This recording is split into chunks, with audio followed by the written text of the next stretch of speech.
$70. That's what Bandai Namco wants players to pay for Sword Art Online. Echoes of Aincrad. $70 isn't pocket change, that's premium pricing. When a company asks for that kind of money, players have every right to expect a polished, content-rich experience that justifies every dollar. Instead, a lot of players, including many longtime Sword Art Online fans, have come away asking one simple question: where did the $70 go? That's what this video is about. We're going to compare the game to everything else you could buy with that same money. There are incredible games that cost half as much. There are older games with hundreds of hours of content that sell for a fraction of the price. There are even free-to-play games that many people would argue provide a more enjoyable experience, because every dollar has an opportunity cost. When you spend $70 on one game, that's $70 you can't spend somewhere else. You're not just buying Echoes of Aincrad, you're choosing it over every other game competing for your attention. That's the comparison that really matters, not whether it's good enough, not whether it's playable. The real question is whether this is honestly the best use of $70 in a market packed with outstanding alternatives, and somehow it gets even worse. The $70 price tag is only for the standard edition. That's just your ticket through the front door. If you want the higher tier editions with their extra content and bonuses, Bandai Namco is happy to ask for even more money. Think about that for a second. A game that many players are already struggling to justify at $70 somehow expects people to spend even more. That's an incredibly bold pricing strategy. Normally, premium editions are reserved for games that players can't stop praising, games that people genuinely believe are worth every penny. But here, countless reviews are debating whether the standard edition deserves its price tag at all. Before you convince players to spend $90 or more, you first have to convince them that $70 is reasonable. Judging by the reception, that's a challenge this game hasn't overcome. What makes the situation even more absurd is the competition. People are comparing this to games they bought for $30. They're comparing it to decade-old titles. They're comparing it to free-to-play games, and in many cases, they're walking away saying those cheaper alternatives gave them more enjoyment, more content, and more value than this full-priced release. That's not the kind of comparison you want surrounding a brand new game. A famous franchise can get people interested, but it can't magically justify a premium price tag. Eventually, players stop looking at the logo and start looking at what they actually received for their money. And based on the reception, a lot of players don't think Echoes of Aincrad delivered $70 worth of game. So that's what we're going to do in this video. We'll compare Echoes of Aincrad to games with better combat, better exploration, stronger stories, more content, and significantly better value. We'll also look at games that don't charge $70 just for the privilege of getting started. By the end of this video, I think one thing will be obvious. The biggest problem with Echoes of Aincrad isn't whether you think it's a good game or a bad game. It's that in a market overflowing with incredible alternatives, there are countless better ways to spend $70. If you're looking for a game that's actually worth your money, take a look at Stardew Valley. It costs just $15, which is less than a quarter of the price of Echoes of Aincrad, yet it's widely regarded as one of the greatest indie games ever made. Instead of asking players to pay a premium price, Stardew Valley delivers an incredible amount of content for a fraction of the cost. What makes the game so special is just how much there is to do. You can build and customize your own farm, raise animals, grow crops, go fishing, mine for rare resources, fight monsters, cook meals, decorate your home, complete community goals, build relationships with the townspeople, get married, and continue expanding your farm for hundreds of hours. The game gives you complete freedom to play at your own pace. There's no pressure to rush through a story or follow a rigid path. If you want to spend an entire day fishing, you can. If you want to redesign your farm from the ground up, you can do that too. The amount of value packed into a $15 game is honestly incredible. Many players have logged hundreds or even thousands of hours into Stardew Valley and still find new goals to pursue. It's the kind of game you can come back to years later and still have fun. That's a level of replayability that many full-price AAA games struggle to match. The developer also deserves a tremendous amount of credit. Stardew Valley was created by a single developer, Eric Barone, better known as Concerned Ape. Instead of releasing the game and moving on, he spent years providing major updates completely free of charge. New content, new features, quality of life improvements, multiplayer support, additional areas to explore, and countless other additions were all added without asking players to buy expensive DLC or another version of the game. That's the kind of long-term support that earns goodwill from a community. This is why value matters more than brand recognition. Echoes of Aincrad costs around $70, while Stardew Valley costs only $15. For the price of one copy of Echoes of Aincrad, you could buy Stardew Valley and still have enough money left over to purchase several other excellent games. You're paying less and, for many players, getting significantly more entertainment in return. If the goal is simply to get the most enjoyment for your money, Stardew Valley is an easy recommendation. It doesn't rely on a famous anime license to sell copies. It succeeds because it's a genuinely well-crafted game that respects the player's time and wallet. At just $15, it's one of the best values in gaming, and it's a much easier purchase to recommend than spending full AAA price on a game that has left so many players disappointed. If you're willing to spend around $60 on a game, then Black Myth, Wukong is a far better place to put your money. Not only is it actually cheaper than Echoes of Aincrad, but it also delivers the kind of high-quality experience people expect when they're paying premium prices. Instead of charging more while leaving players questioning the value, Black Myth, Wukong earned widespread praise for its visuals, combat, presentation, and overall production quality. One of the game's biggest strengths is its combat. Every encounter feels impactful, responsive, and rewarding. Boss fights are memorable because they require players to learn attack patterns, adapt their strategy, and master the game's mechanics. Defeating a difficult boss feels satisfying because you've genuinely earned the victory instead of simply mashing the same attacks over and over. The world itself is another huge highlight. Black Myth, Wukong is inspired by the classic Chinese novel Journey to the West and is packed with creatures, environments, and characters drawn from Chinese mythology. Every new area introduces something different, giving players a constant sense of discovery. The game is filled with stunning locations, creative enemy designs, and cinematic moments that leave a lasting impression. Visually, the game is gorgeous. From dense forests and ancient temples to towering mountains and mythical landscapes, every environment feels handcrafted with an incredible amount of care and attention to detail. The graphics consistently reinforce the feeling that you're playing a true modern AAA title. What really makes Black Myth, Wukong stand out, though, is the amount of passion that went into its development. It's clear the developers wanted to create something memorable rather than simply relying on a recognizable name to attract buyers. That effort shows throughout the experience, from the polished presentation to the attention given to its world, combat, and storytelling. When you compare the prices, the choice becomes even easier. Black Myth, Wukong costs about $60, which is actually less than the standard edition of Echoes of Aincrad. For less money, you're getting a game that many players consider one of the standout action RPGs in recent years. That's exactly what people hope for when they spend premium money on a game. If your budget allows for one major purchase, Black Myth, Wukong is a much stronger value. Instead of paying more for a game that has left many players disappointed, you could buy a critically acclaimed action RPG built around polished gameplay, spectacular visuals, challenging combat, and an unforgettable world inspired by one of the greatest stories in Chinese literature. It's simply a better investment for your time and your money. If you're thinking about spending $60 on a game, Baldur's Gate 3 is another title that deserves your attention. It costs less than Echoes of Aincrad, yet offers one of the most expansive and critically acclaimed RPG experiences ever made. Instead of leaving players wondering where their money went, Baldur's Gate 3 gives you an enormous adventure packed with meaningful choices, memorable characters, and an incredible amount of content. The biggest strength of Baldur's Gate 3 is player freedom. Almost every quest can be approached in multiple ways, and your decisions genuinely shape the story and the world around you. You can talk your way out of dangerous situations, sneak around enemies, solve problems creatively, or charge headfirst into combat. The game constantly rewards experimentation instead of forcing players down a single path. The world is also packed with things to discover.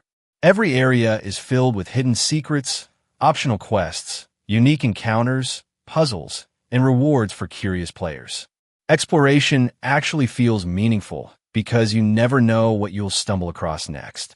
Instead of running from one objective marker to another, you're encouraged to slow down and investigate everything around you. The characters are another major reason the game has earned so much praise. Your companions have distinct personalities, their own goals, and storylines that evolve throughout the adventure. The conversations feel natural, Your choices have consequences, and it's easy to become invested in the people traveling alongside you. Then there's the sheer amount of content. A single playthrough can easily last well over 100 hours, and because so many choices lead to different outcomes, multiple playthroughs can feel completely different. There are countless character builds, classes, races, and role-playing opportunities that make every new adventure unique. What really sets Baldur's Gate 3 apart is the level of polish and ambition. It isn't just another RPG. It's a game that raised the bar for the entire genre. It received widespread critical acclaim, won numerous Game of the Year awards, and has been praised by both critics and players for delivering a complete experience that respects the player's time and money. When you compare the value, it's hard to ignore the difference. Baldur's Gate 3 costs about $60, which is actually less than Echoes of Aincrad. For less money, you're getting one of the highest-rated RPGs ever made, a game capable of providing hundreds of hours of meaningful content and endless replayability. If you're deciding where to spend your money, Baldur's Gate 3 is an easy recommendation. Rather than paying more for a game that has left many players disappointed, you can spend less on a title that has become one of the most celebrated RPGs of the modern era. It's a game that earned its reputation through quality, not through the strength of an existing franchise, and that's exactly why so many people consider it one of the best values in gaming. If you're looking for an incredible RPG without spending a fortune, The Witcher 3: Wild Hunt is one of the easiest recommendations you can make. It costs around $40, which is $30 less than Echoes of Aincrad, yet it's widely regarded as one of the greatest role-playing games ever created. Even years after its release, it's still considered the gold standard for open-world RPGs. The first thing that stands out is the world. The Witcher 3 gives players a massive open world that's actually worth exploring. Every region is packed with unique quests, hidden treasures, monsters to hunt, mysterious ruins, and memorable characters. You never feel like you're simply running from one objective marker to another because there's always something interesting waiting just off the beaten path. The storytelling is another reason the game has earned so much praise. Nearly every quest, even optional side quests, is written with an incredible amount of care. Many side stories are more memorable than the main stories in other RPGs. Your decisions have meaningful consequences, characters react to your choices, and the world feels alive because your actions actually matter. Combat is also far more engaging than simply repeating the same attacks over and over. Geralt has access to different sword styles, magical signs, alchemy, potions, bombs, oils, and equipment that encourage players to prepare for different enemies instead of relying on a single strategy. As you progress, you unlock new abilities and customize your build to fit your preferred playstyle. The amount of content is staggering. Completing the main story alone can take dozens of hours, but players who dive into side quests, exploration, contracts, and expansions can easily spend well over 100 hours in the game. Every dollar you spend feels like it's buying a substantial adventure rather than a short experience padded with repetitive tasks. What makes The Witcher 3 even more impressive is how well it has stood the test of time. Despite being released years ago, it continues to attract new players because of its exceptional writing, world design, memorable characters, and outstanding value. There are very few RPGs that have maintained such a strong reputation for so long. Then there's the price. The Witcher 3 costs about $40, which is $30 less than Echoes of Aincrad. You're paying significantly less for a game that many people consider one of the greatest RPGs ever made. That's an incredible value by any standard. If you have $40 to spend, The Witcher 3: Wild Hunt is a far stronger investment. Instead of paying more for a game that many players feel falls short of its premium price tag, you could buy an award-winning RPG packed with hundreds of hours of content, unforgettable storytelling, meaningful exploration, and a world that still sets the benchmark for the genre.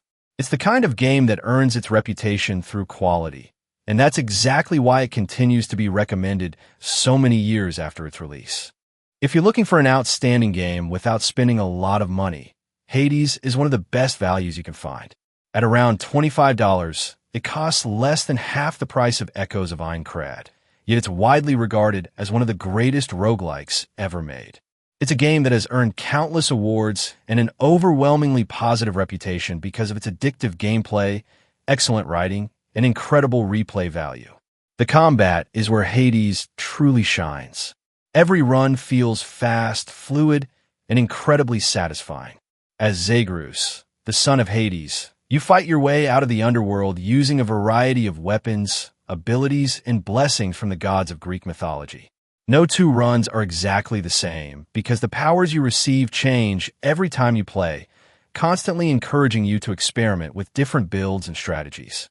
One of the game's greatest strengths is that failure never feels like wasted time. Every defeat helps you unlock new abilities, strengthen your character, discover new dialogue, and move the story forward. Instead of becoming frustrating, each run feels like meaningful progress, making it very easy to say, just one more run, before suddenly realizing you've been playing for hours. The storytelling is also exceptional. Unlike many roguelikes, Hades weaves its narrative directly into the gameplay. Every time you return to the House of Hades, you'll have new conversations with the gods, your family, and the many colorful characters you meet along the way. The cast is memorable, the voice acting is fantastic, and the story unfolds naturally as you continue playing. Visually, Hades has a beautiful hand-painted art style that still looks fantastic years after its release. Combined with an outstanding soundtrack and polished presentation, every part of the game feels like it was crafted with an incredible amount of care. Then there's the value. Hades costs about $25. That's $45 less than Echoes of Aincrad. For that price, you're getting one of the most acclaimed indie games ever made. One that can easily provide dozens or even hundreds of hours of entertainment, depending on how much you want to master its systems and uncover every piece of its story. If you're deciding where to spend your money, Hades is an easy recommendation.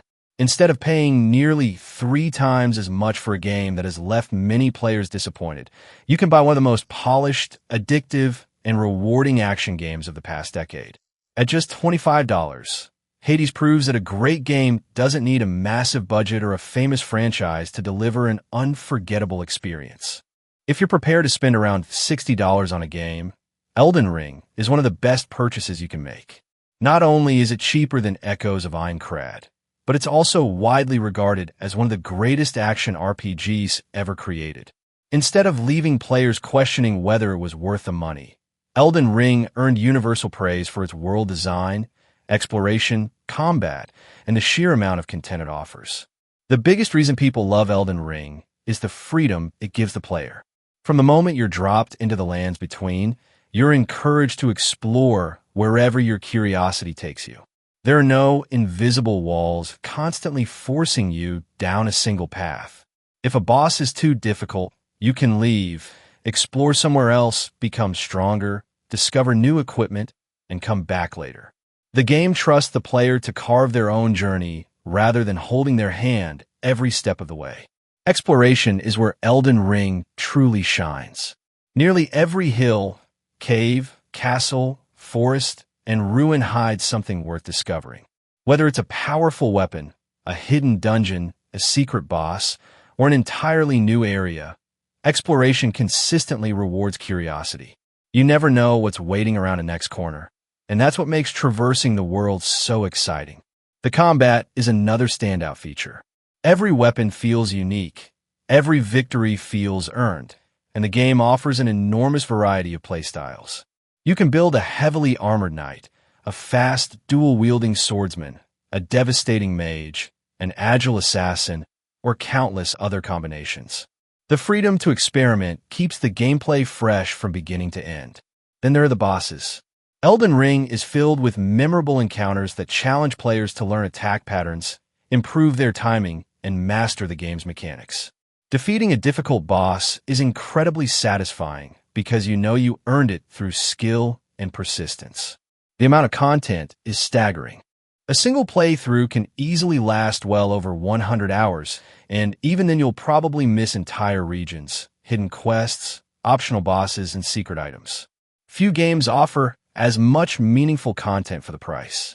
When you compare the value, the difference is hard to ignore. Elden Ring costs around $60, which is actually less than Echoes of Aincrad. For less money, you're getting one of the most celebrated games of the last decade, a Game of the Year winner that continues to be praised for its incredible world, rewarding exploration, and exceptional gameplay. If you have $60 to spend, Elden Ring is an easy recommendation. Instead of paying more for a game that many players feel falls short of its premium price tag, you can buy an award-winning masterpiece that has set a new benchmark for open-world action RPGs. It's the kind of game that respects your intelligence, rewards your curiosity, and gives you hundreds of hours of unforgettable adventures, making it a far stronger investment for both your time and your money. If you're willing to spend around $60 on a game, Sekiro: Shadows Die Twice is another title that's far easier to recommend. It costs less than Echoes of Aincrad, yet it's widely considered one of the finest action games ever made. Instead of relying on a famous anime license to sell copies, Sekiro earned its reputation through exceptional gameplay, polished design, and some of the most satisfying combat in gaming. The combat is the heart of the experience, and it's nothing short of phenomenal. Every sword fight feels like a duel where timing, precision, and skill matter. Rather than simply chipping away at an enemy's health bar, you're constantly clashing blades, deflecting attacks, breaking an opponent's posture, and looking for the perfect opening strike. Every victory feels earned because the game demands that you improve as a player instead of relying on overpowered gear or grinding levels. The boss fights are some of the best you'll find in any game. Each one presents a unique challenge that tests everything you've learned. At first, they may seem impossible, but as you study their attack patterns and sharpen your reflexes, you'll gradually overcome them. Few games deliver the same sense of accomplishment that comes from finally defeating a boss that seemed unbeatable just a few hours earlier. Exploration is also incredibly rewarding.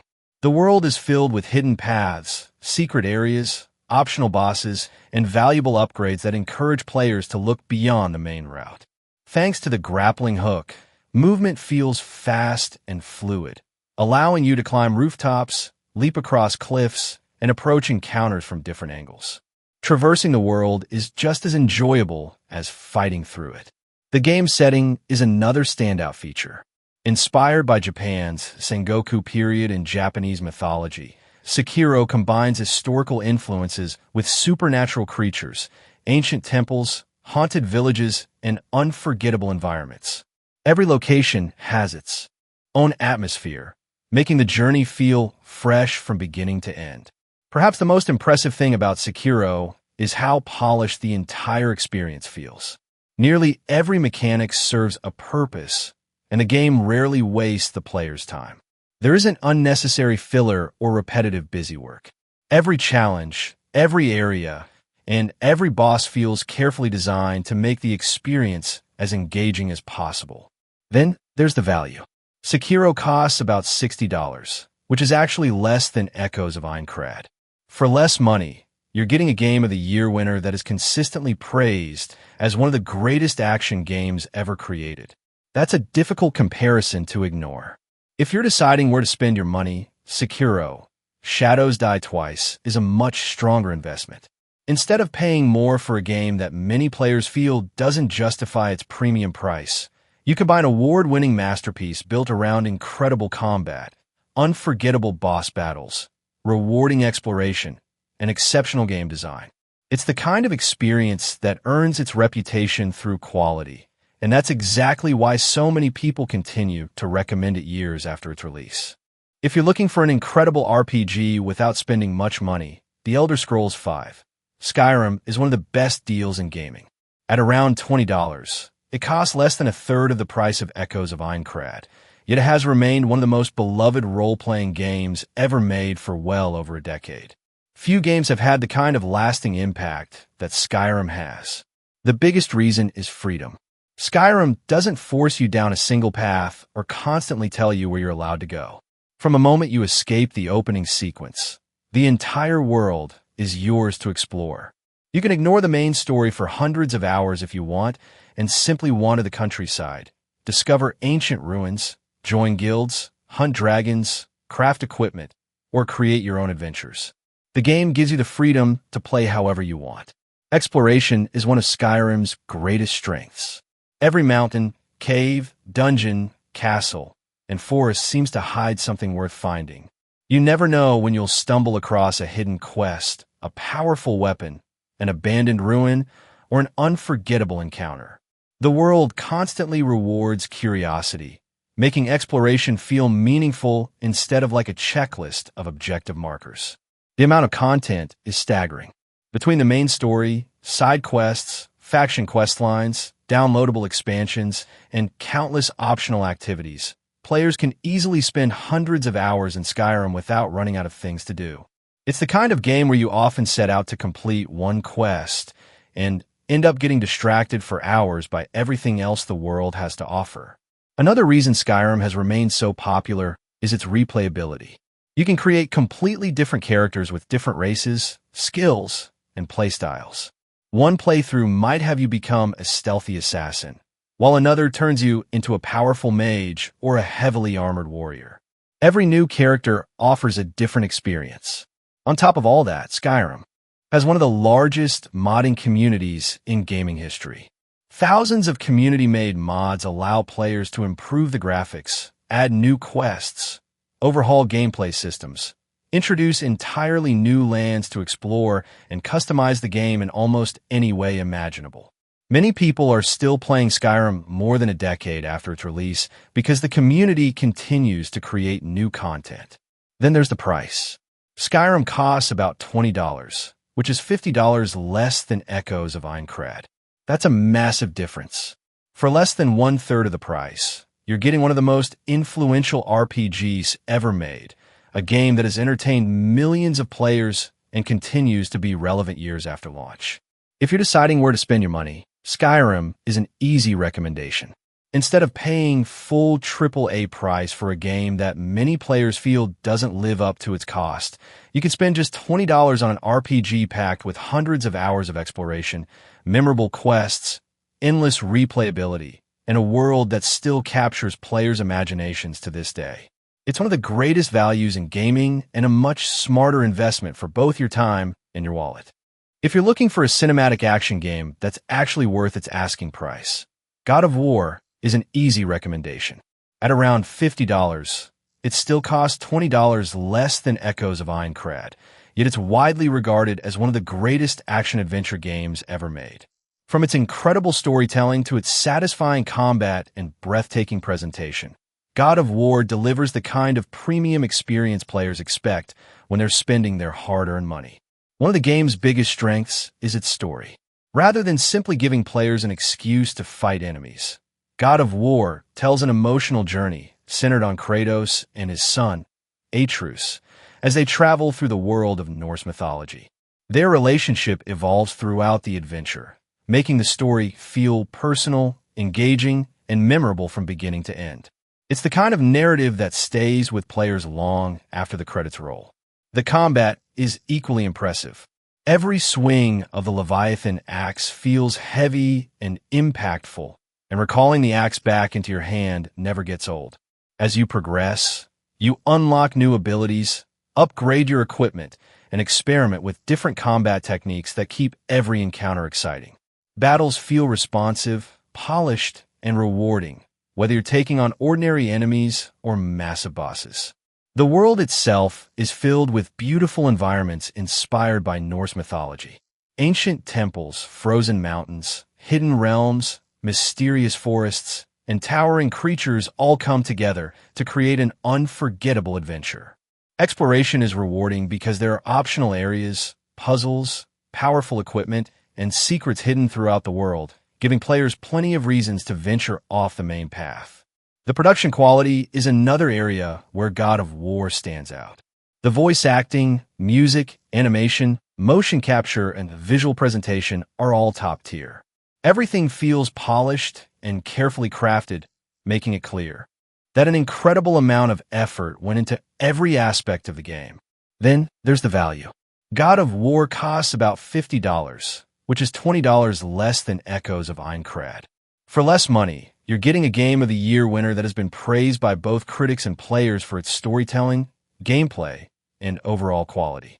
That's exactly the kind of experience people expect when they pay for a premium game. If you're deciding where to spend your money, God of War is a far stronger investment. Instead of paying more for a game that many players feel doesn't justify its $70 price tag, you can spend less on one of the most celebrated action games ever made. It's a polished, complete experience that earned its reputation through outstanding craftsmanship, making it a much better use of both your time and your money. If you're thinking about spending around $60 on a game, Marvel Spider-Man is another title that's far easier to recommend. It actually costs less than Echoes of Aincrad, yet it's widely considered one of the best superhero games ever made. From the moment you start swinging through New York City, it's easy to see why so many players fell in love with it. The biggest highlight is the traversal. Simply moving around the city is fun. Web swinging across skyscrapers feels fast, fluid, and incredibly satisfying, to the point where many players spend hours exploring the city without even touching the main story. Few games make basic movement this enjoyable, and it never gets old. The combat is equally polished. Spider-Man has access to a wide range of gadgets, aerial attacks, dodges, environmental takedowns, and special abilities that keep every encounter exciting. As you unlock new skills and upgrades, the combat becomes even more dynamic, encouraging players to experiment with different combinations instead of relying on the same repetitive attacks. The story is another major strength. It delivers an emotional and engaging adventure featuring memorable characters, excellent voice acting, and cinematic moments that feel worthy of the Spider-Man name. Whether you're already a longtime Marvel fan or completely new to the character, the story does an excellent job of pulling you into its world. Exploration also feels rewarding. New York City is packed with collectibles, side missions, hidden backpacks, challenges, crimes to stop, and optional activities that give players plenty of reasons to keep exploring. The city feels alive, constantly giving you something to do without making it feel repetitive. On top of all that, the game is incredibly polished. The visuals are excellent, the animations are smooth, the performance is solid, and every aspect of the experience feels like it received the time and attention it deserved. It's the kind of quality players expect from a premium release. Then there's the price. Marvel's Spider-Man costs about $60, which is still less than Echoes of Aincrad. For less money, you're getting one of the highest-rated superhero games ever made. A game that has sold millions of copies because it delivers a polished, complete, and genuinely fun experience. If you're deciding where to spend your money, Marvel Spider-Man is the much stronger investment. Instead of paying more for a game that many players feel doesn't justify its $70 asking price, you can spend less on a critically acclaimed blockbuster filled with satisfying combat, incredible traversal, memorable storytelling, and an open world that's actually enjoyable to explore. It's exactly the kind of experience people hope for when they buy a premium price game. Now let's talk about something even more surprising. Games that don't cost anything at all. Counter-Strike 2 is completely free to play. That's right, $0. You don't have to spend $70. You don't have to buy a deluxe edition. You don't have to wonder whether the game is worth the asking price, because there isn't one. You can download it today and immediately start playing one of the most iconic multiplayer shooters ever made. Counter-Strike has been one of the biggest names in PC gaming for over 2 decades, and for good reason. The gameplay is incredibly simple to understand, but extraordinarily difficult to master. Every round rewards good aim, teamwork, communication, map knowledge, and smart decision-making. There are no shortcuts to becoming a better player. The more you improve your skills, the more rewarding the game becomes. Another reason Counter-Strike 2 has remained so popular is its nearly limitless replayability. No 2 matches ever play out exactly the same. Every game presents different teammates, different opponents, and different situations that force you to adapt on the fly. That's why millions of players continue coming back year after year without getting bored. The competitive scene is another huge draw. Whether you're casually playing with friends or climbing the ranked ladder, every match feels meaningful because there's always room to improve. Winning isn't just about having better equipment or a higher level. It's about outplaying your opponents through skill, teamwork, and strategy. The game also benefits from years of refinement. The maps are some of the most recognizable in gaming. The weapon mechanics are carefully balanced, and the core gameplay has been polished through decades of updates and competitive feedback. Counter-Strike didn't become one of the most played games on Steam by accident. It earned that reputation by consistently delivering an experience that players keep coming back to. And that's what makes the comparison so interesting. Counter-Strike 2 costs absolutely nothing. You can download one of the most successful multiplayer games ever made without spending a single dollar. Meanwhile, Echoes of Aincrad asks players to spend $70 before they can even decide whether they enjoy it. When a free game can provide hundreds or even thousands of hours of entertainment, it really puts that $70 price tag into perspective. Even if Counter-Strike 2 isn't your favorite genre, it's hard to argue with the value. $0 for one of the biggest competitive games in history is an incredible deal, and it's yet another example of how many outstanding experiences are available without spending anywhere near the price of Echoes of Aincrad.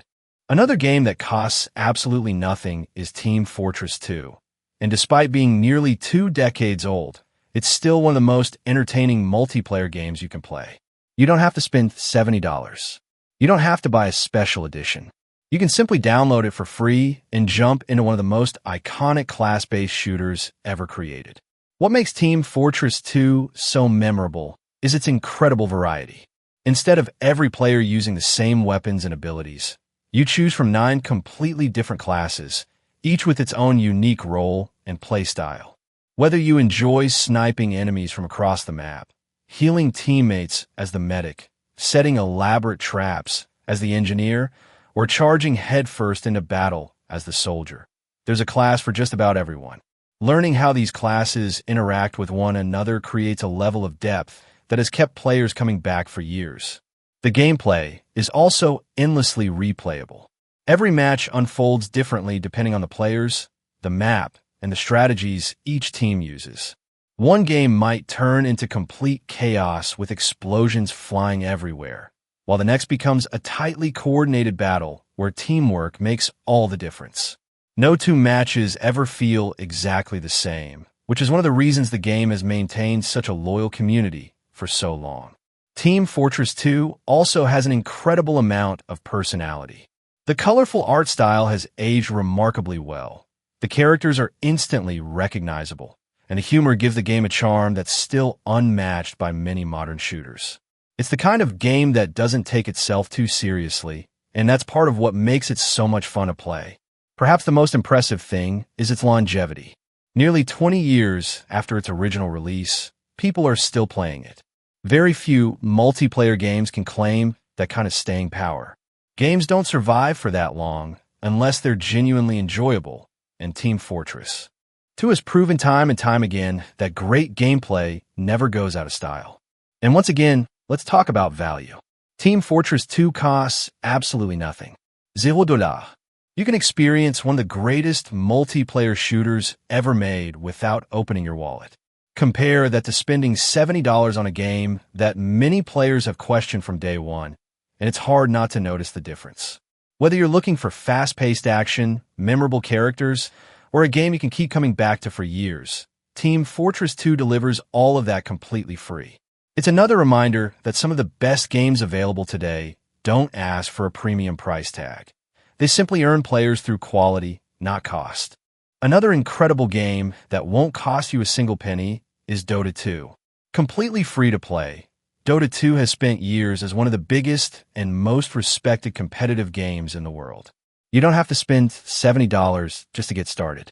You can download it today and immediately jump into a game that has kept millions of players engaged for well over a decade.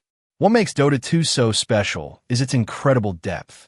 With more than 100 unique heroes to choose from, every match feels different.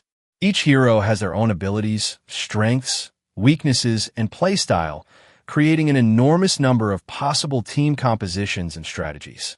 Even after hundreds of hours, players are still learning new mechanics, improving their decision-making, and discovering better ways to play.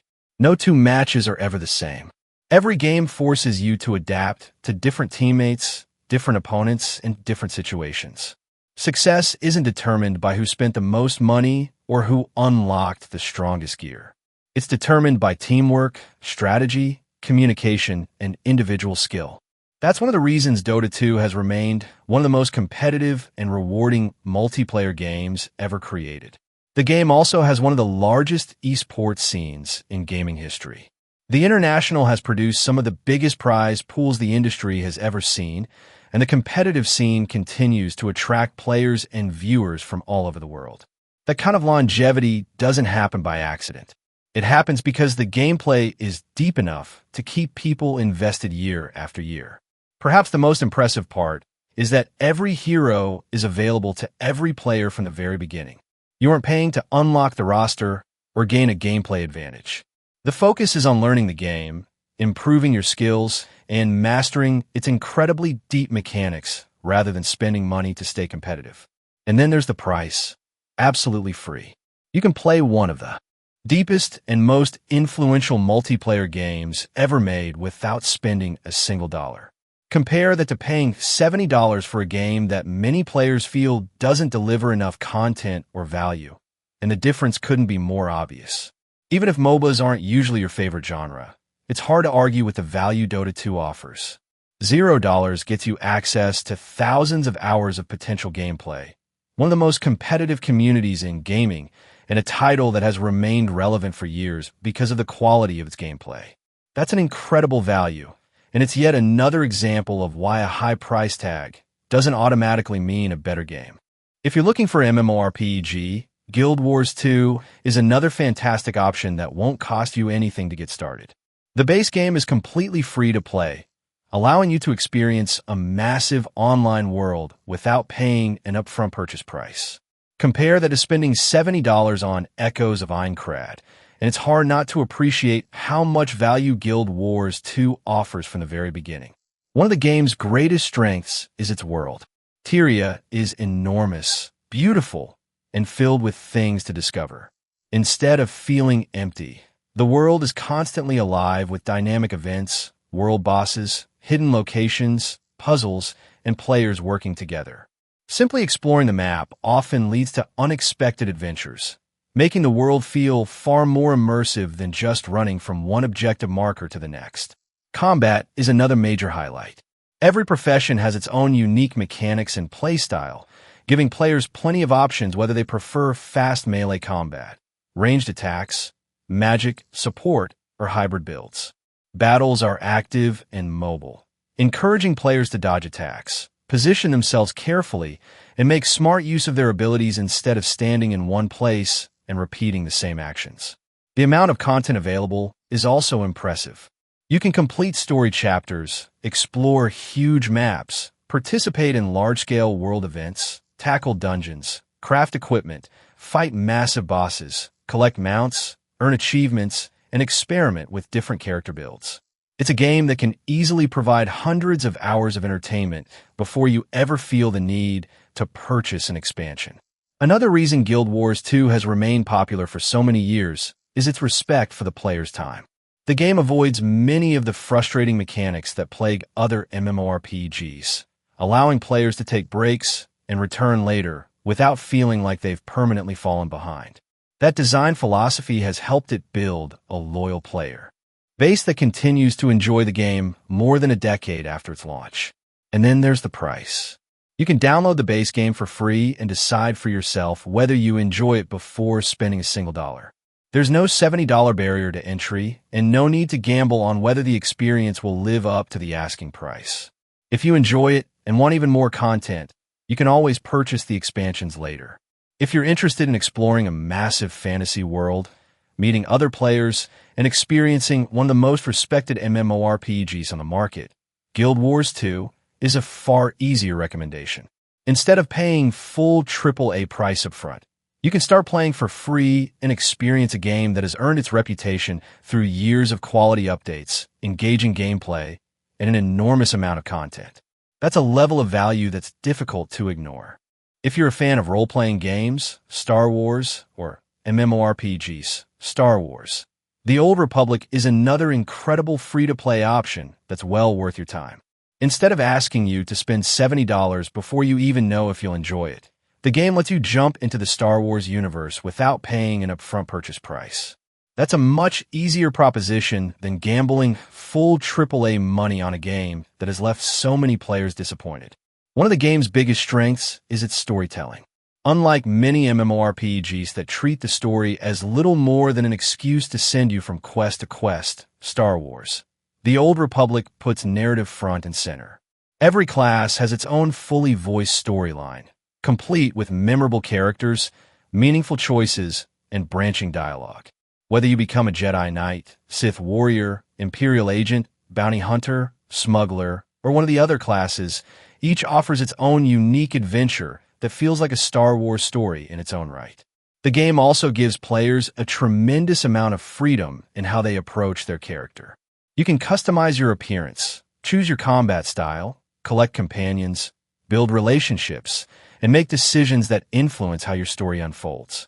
Those choices help make your journey feel personal rather than simply following the exact same path as everyone else. There's also an enormous amount of content to experience. Between the class stories, planetary quest lines, flashpoints, operations, PvP, space missions, companion missions, and years of expansions and updates, players can spend hundreds of hours exploring the galaxy.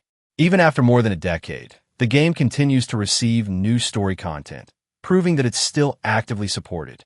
For Star Wars fans, the atmosphere is another huge selling point. Visiting iconic worlds, wielding lightsabers, mastering the Force, piloting starfighters, and interacting with the Republic and Sith Empire all help capture the feeling of living inside the Star Wars universe. Few games offer that kind of experience on such a large scale. And then there's the price. The game is free to play, meaning you can experience a substantial amount of content without spending a single dollar. If you decide you love it, you can always subscribe or purchase additional content later, but the important part is that the game lets you decide after you've actually played it, not before. When you compare that to spending $70 on Echoes of Aincrad, the value speaks for itself. Instead of paying premium AAA prices up front, you can jump into one of the largest story-driven MMORPGs ever made completely free. If you're looking for a massive online RPG with memorable storytelling, meaningful choices, and years' worth of content, Star Wars, The Old Republic is a much stronger use of your time and your money. If you're looking for a beautiful open-world action RPG without spending $70 upfront, Where Winds Meet is another game worth checking out. The game is free to play, which means you can jump in and decide for yourself whether you enjoy it instead of paying premium AAA prices before you've even touched the controls. That's a much easier sell than asking players to gamble $70 on a game that many people feel doesn't justify its asking price. One of the biggest draws of Where Winds Meet is its setting. Inspired by the wuxia genre and ancient China during the Five Dynasties and Ten Kingdoms period, the game offers a massive world filled with mountains, forests, rivers, bustling cities, and ancient temples. Every region has its own atmosphere, making exploration feel like an adventure rather than simply moving from one objective marker to the next. Combat is another major highlight. Instead of limiting players to a basic set of attacks, Where Winds Meet gives you access to a wide variety of martial arts techniques, weapons, counters, parries, and special abilities inspired by classic wuxia stories. Battles are fast, stylish, and cinematic, rewarding players who learn enemy patterns and master the game's mechanics. Movement is equally impressive. You can sprint across rooftops, leap between buildings, scale cliffs, glide across the environment, and traverse the world with the kind of freedom fans of martial arts films have always wanted. Simply traveling from one location to another is enjoyable because the movement system makes exploration feel fluid and dynamic. The world is also packed with things to discover. There are quests, hidden secrets, puzzles, collectibles, enemy camps, and memorable encounters scattered throughout the landscape. Rather than funneling players through a narrow path, the game encourages curiosity and rewards those who venture off the beaten track. And then there's the price. Where Winds Meet is free to play. You can download it, explore its world, experience its combat, and decide whether it's for you without spending a single dollar. That's a huge contrast to Echoes of Aincrad, which asks players to hand over $70 before they've even had the chance to see whether the experience lives up to the price tag. If you're interested in open-world exploration, martial arts combat, and a world inspired by Chinese history and mythology, Where Winds Meet is an easy recommendation. Even if it doesn't end up becoming your favorite game, it costs nothing to find out. That's a far better value proposition than paying full AAA price for a game that so many players believe isn't worth what it's asking. Another fantastic free-to-play game worth checking out is Old School RuneScape. While the game also offers an optional membership with additional content, anyone can download it and start playing completely free. That's a much easier recommendation than asking someone to spend $70 upfront on a game they might end up regretting. Old School RuneScape has remained popular for decades because it gives players an incredible amount of freedom. There isn't one correct way to play. You can spend your time completing quests, training skills, fighting monsters, exploring the world, making money, crafting equipment, fishing, cooking, mining, woodcutting, or simply hanging out with other players. The game lets you create your own goals instead of constantly pushing you down a single path. One of its biggest strengths is the progression system. Nearly every activity contributes to your account's long-term growth. Leveling your skills feels rewarding because every milestone unlocks new areas, better equipment, tougher enemies, and additional ways to play. Building an account can take hundreds or even thousands of hours, giving players a real sense of accomplishment as they continue to improve. The world of Gielinor is also enormous. It's filled with cities, dungeons, hidden locations, memorable quests, dangerous bosses, and secrets waiting to be discovered. Exploration feels rewarding because there's always something new to uncover, whether you're venturing into unfamiliar territory or taking on a quest you've never completed before. The quest design is another area where Old School RuneScape stands out. Instead of relying on repetitive kill 10 enemies objectives, many quests feature unique stories, puzzles, memorable characters, and creative mechanics. Some of the game's quests are considered among the best in the MMORPG genre because they feel like genuine adventures rather than simple checklists. Perhaps the most impressive thing is its longevity. More than 20 years. After its original release, Old School RuneScape continues to attract hundreds of thousands of players. It receives regular updates, new content, and improvements, many of which are decided through community voting. That level of ongoing support has helped the game remain one of the most successful MMORPGs ever made. And then there's the value. You can start playing for free today without spending a single dollar. Compare that to Echoes of Aincrad asking players for $70 before they even know if they'll enjoy it. One game lets you experience hours of content at no cost, while the other demands a premium price before you've even begun.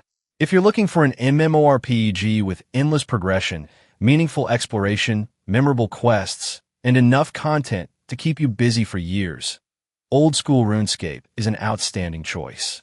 The fact that you can begin your adventure completely free makes it one of the best values in gaming, and another reminder that some of the industry's most beloved games don't require a $70 price tag to earn players' attention. If you're a fan of fantasy RPGs, The Lord of the Rings Online is another excellent free-to-play game that's worth your attention. Instead of asking you to hand over $70 before you've even started playing, it lets you step into one of the most beloved fantasy worlds ever created without paying an upfront purchase price. That's a much easier recommendation than gambling premium AAA money on a game that many players feel doesn't deliver premium value.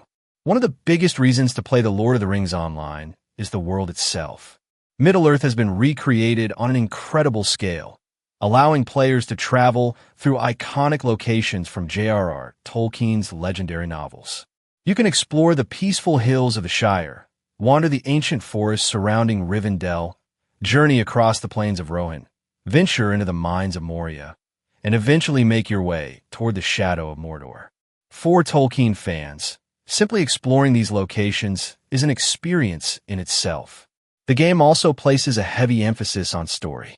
Rather than feeling like a collection of disconnected quests, your adventure unfolds alongside the events of The Lord of the Rings, allowing you to witness the War of the Ring from a different perspective. Along the way, you'll meet familiar characters, uncover original storylines, and feel like you're genuinely part of Middle-earth rather than just passing through it. There's also an enormous amount of content available.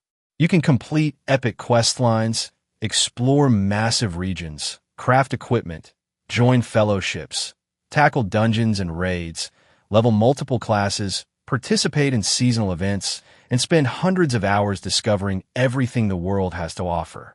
The game has been expanding for years, giving players an incredible amount of content to experience. Perhaps the greatest strength of The Lord of the Rings Online is its atmosphere. Few games capture the feeling of Tolkien's world as successfully. Whether you're walking through the quiet countryside of the Shire, standing beneath the towering halls of Khazad-dûm, or riding across the fields of Rohan, the game constantly reminds you why Middle-earth remains one of the greatest fantasy settings ever created. And then there's the price. You can begin your adventure completely free. Instead of spending $70 just to see whether you enjoy the game, you can explore one of the most famous fantasy worlds in history without spending a single dollar. If you decide you want even more content later, you always have the option to purchase expansions, but the important part is that the game lets you try it first. When you compare that to Echoes of Aincrad, the difference in value is difficult to ignore. One game asks for premium AAA money before you've even created your character. The other lets you experience a massive MMORPG set in one of the most iconic fantasy universes ever written completely free. If you're looking for a game packed with exploration, storytelling, memorable locations, and hundreds of hours of content, The Lord of the Rings Online is a far stronger use of your time and your wallet. If you're a fan of action RPGs, Path of Exile is one of the best free-to-play games ever made. It doesn't ask you to spend $70 before you've even touched the game. You can download it completely free and experience one of the deepest and most content-rich RPGs on the market. That's an incredible value, especially when compared to paying premium AAA prices for a game that many players believe doesn't justify the cost. One of Path of Exile's biggest strengths is its incredible depth. Character customization is almost limitless thanks to its massive passive skill tree, hundreds of active skill gems, support gems, and countless ways to build your character. Whether you want to become a devastating spellcaster, a lightning-fast archer, a powerful melee warrior, or something completely unique, the game gives you the freedom to experiment and create your own playstyle. Combat is fast, satisfying, and packed with variety. You'll battle massive hordes of enemies, collect powerful loot, upgrade your equipment, and constantly refine your build as you grow stronger. Few games deliver the same sense of progression as Path of Exile, where every new item or skill can dramatically change the way your character plays. The amount of content is staggering. Between the lengthy campaign, in-game mapping system, powerful bosses, seasonal challenge leagues, crafting systems, and years of major expansions, players can easily sink hundreds or even thousands of hours into the game. Every few months, new leagues introduce fresh mechanics, rewards, and gameplay systems, keeping the experience feeling new even for longtime players. Another reason Path of Exile has earned so much praise is its business model. The game is free to play, and the vast majority of purchases are cosmetic or quality-of-life features rather than mandatory gameplay content. You can experience everything the core game has to offer without paying an upfront purchase price, making it one of the most generous value propositions in modern gaming. And then there's the price, absolutely free. Compare that to Echoes of Aincrad asking players to spend $70 just for the standard edition. One game has spent years earning a reputation as one of the greatest action RPGs available, while costing nothing to download. The other asks players to pay full AAA price before they've even had the chance to decide if it's worth it. If you're looking for an action RPG with incredible character customization, addictive loot progression, endless replayability, and enough content to keep you busy for years, Path of Exile is an easy recommendation. The fact that it costs absolutely nothing to start playing makes it one of the best values in gaming, and another reminder that some of the industry's most respected RPGs don't require a premium price tag to deliver a premium experience. If you're a fan of card games, Yu-Gi-Oh! Duel Links is another free-to-play title that's well worth checking out. Instead of asking you to spend $70 just to get through the front door, Duel Links lets you start building decks, battling opponents, and experiencing the world of Yu-Gi-Oh! Without paying an upfront purchase price. That's a much easier recommendation than taking a gamble on a premium price game that many players feel isn't worth the cost. One of Duel Links' biggest strengths is its accessibility. Whether you're a long-time Yu-Gi-Oh! Player or someone who's never touched the trading card game before, it's easy to jump in and start dueling. The speed duel format keeps matches fast and exciting, making it perfect for quick play sessions while still offering plenty of strategy for players who want to master the game's mechanics. The game also features a huge roster of iconic characters from across the Yu-Gi-Oh! Anime series. You can duel as fan favorites like Yugi Muto, Seto Kaiba, Jaden Yuki, UCI Fudo, and many others, each with their own unique skills that add another layer of strategy to deck building. For longtime fans of the franchise, it's a fun way to revisit some of the series' most memorable characters and moments. Deck customization is another major reason players keep coming back. With thousands of cards available, there are countless ways to build your strategy. Whether you enjoy aggressive decks, control strategies, combo-heavy playstyles, or experimenting with different archetypes, there's always something new to try. As new cards and events are added, the metagame continues to evolve, keeping the experience fresh. There's also plenty of content beyond standard PvP matches. Players can participate in ranked duels, special events, character unlock missions, NPC battles, and limited-time challenges that regularly introduce new rewards and objectives. The constant stream of updates helps keep the game active and gives players reasons to return. And then there's the price. You can download Yu-Gi-Oh! Duel Links completely free and decide whether you enjoy it before spending a single dollar. Compare that to Echoes of Aincrad, which demands a $70 investment up front. One game lets you experience hours of entertainment without opening your wallet, while the other expects players to pay a premium before they even know if the game delivers. If you're looking for a fun, strategic, and highly replayable card game, Yu-Gi-Oh! Duel Links is an excellent choice. The combination of fast-paced duels, endless deck-building possibilities, regular updates, and a free entry point makes it another great example of how some of the most enjoyable gaming experiences don't require a $70 price tag. If you're looking for a fun multiplayer game without spending a dime, Marvel Rivals is another excellent option. It's completely free to play, meaning you can jump into the action immediately without paying $70 upfront. In a market where some games expect premium prices before you've even started playing, Marvel Rivals proves that you can still get a polished, content-rich experience without opening your wallet. One of the game's biggest strengths is its roster. You can play as some of Marvel's most iconic heroes and villains, including Spider-Man, Iron Man, Captain America, Hulk, Doctor Strange, Loki, Magneto, Scarlet Witch, Black Panther, and many more. Every character has their own unique abilities, movement options, and playstyle, giving players plenty of variety whether they prefer aggressive attacks, defensive support, or controlling the battlefield. The gameplay is fast, chaotic, and incredibly entertaining. Every match is built around team-based objectives, requiring players to work together and combine their heroes' abilities to outplay the opposing team. One of the game's standout features is its team-up mechanics, which allows certain heroes to combine their powers for devastating special attacks. These combinations create exciting moments that encourage teamwork rather than simply relying on individual skill. The maps are also filled with dynamic elements and destructible environments that make every battle feel unpredictable. Instead of fighting in static arenas, players can destroy parts of the battlefield, create new paths, and use the environment to gain an advantage. It adds another layer of strategy that keeps matches feeling fresh. Another reason Marvel Rivals has attracted so much attention is its presentation. The colorful, comic-inspired visuals, flashy abilities, and smooth animations make every battle exciting to watch and even more enjoyable to play. Combined with frequent updates and an expanding roster of heroes, the game offers plenty of reasons for players to keep coming back. And then there's the value.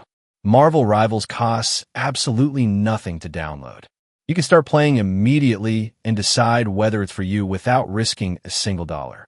Compare that to Echoes of Aincrad, which asks players to spend $70 before they've even experienced the game. One gives you a chance to enjoy dozens or even hundreds of hours of multiplayer action completely free, while the other demands premium AAA pricing from the very beginning. If you're looking for an exciting online multiplayer game packed with iconic characters, satisfying gameplay, and endless replayability, Marvel Rivals is an easy recommendation. It's another reminder that some of the most enjoyable games available today don't require a $70 purchase. They simply earn their audience by delivering a fun experience from the moment you press play. If you're looking for a high-quality multiplayer shooter without spending a single dollar, Apex Legends is another fantastic choice. It's completely free to play, yet it delivers the kind of polished gameplay that many full-priced games struggle to match. Instead of asking you to spend $70 just to get started, Apex lets you jump straight into one of the most successful battle royale games ever made at no cost. One of Apex Legends' biggest strengths is its gameplay. Movement is incredibly smooth and responsive, allowing players to sprint, slide, climb, zipline, and reposition around the battlefield with ease. Simply moving around the map feels satisfying, and mastering the movement system adds another layer of depth that keeps players coming back. The gunplay is equally impressive. Every weapon feels distinct, firefights are fast and intense, and success comes from improving your aim, positioning, teamwork, and decision-making. Whether you're engaging enemies at long range with a sniper rifle or fighting up close with a shotgun, combat feels polished and rewarding from start to finish. Another major highlight is the roster of legends. Every character has unique tactical, passive, and ultimate abilities that encourage different strategies and team compositions. Some legends specialize in mobility, others excel at gathering information, while some provide defensive support or aggressive offensive options. That variety keeps every match feeling fresh and allows players to find a character that suits their preferred playstyle.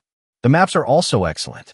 They're large, varied, and filled with different locations that create unique fights every match. Combined with seasonal updates, limited-time events, new legends, new weapons, and gameplay improvements, Apex Legends continues to evolve years after its original release. Perhaps the most impressive thing is that despite being free, Apex Legends has become one of the biggest multiplayer games of the world. Millions of players continue to log in because the gameplay is genuinely fun, competitive, and rewarding. The game earned its massive audience through quality, not through an expensive price tag. And then there's the value. Apex Legends costs absolutely nothing. $0. You can experience one of the best battle royale games ever made without spending a penny. Compare that to Echoes of Aincrad asking players for $70 before they even know if they'll enjoy it, and the difference is impossible to ignore. If you're looking for a polished multiplayer experience with excellent movement, satisfying gunplay, constant updates, and nearly endless replayability, Apex Legends is an easy recommendation. It's another perfect example that some of the best games available today don't require a premium price. They simply deliver a premium experience completely free. If you're looking for a free MMORPG with an emphasis on player freedom, Albion Online is another excellent option. You can download it and start playing without spending a single dollar, making it a much easier recommendation than a game that asks for $70 before you've even had the chance to decide whether it's worth your time. One of Albion Online's biggest strengths is its sandbox design. Instead of forcing players down a predetermined path, the game gives you complete freedom to decide what kind of adventure you want. You can become a warrior, a merchant, a crafter, a gatherer, a guild leader, or even a notorious outlaw. There are no rigid class restrictions because your abilities are determined by the equipment you wear, allowing you to switch playstyles whenever you want simply by changing your gear. The player-driven economy is another standout feature. Nearly every weapon, armor piece, potion, and resource is crafted by other players rather than magically appearing from NPC vendors. Gathering materials, crafting equipment, and trading on a marketplace are just as important as combat, creating a living economy where every profession has value. Albion Online also shines when it comes to large-scale PvP. Guilds battle over territories, players fight for valuable resources, and massive wars involving dozens or even hundreds of players can break out across the world. Whether you prefer small skirmishes or huge guild battles, the game offers a level of player interaction that few MMORPGs can match. There's also plenty to do if PvP isn't your main interest. You can explore dangerous zones, complete dungeons, fight world bosses, gather rare resources, level your equipment, build your own island, participate in the economy, or simply play alongside friends. The game encourages players to create their own goals instead of following a strictly linear progression. Another reason Albion Online has remained popular is its cross-platform support.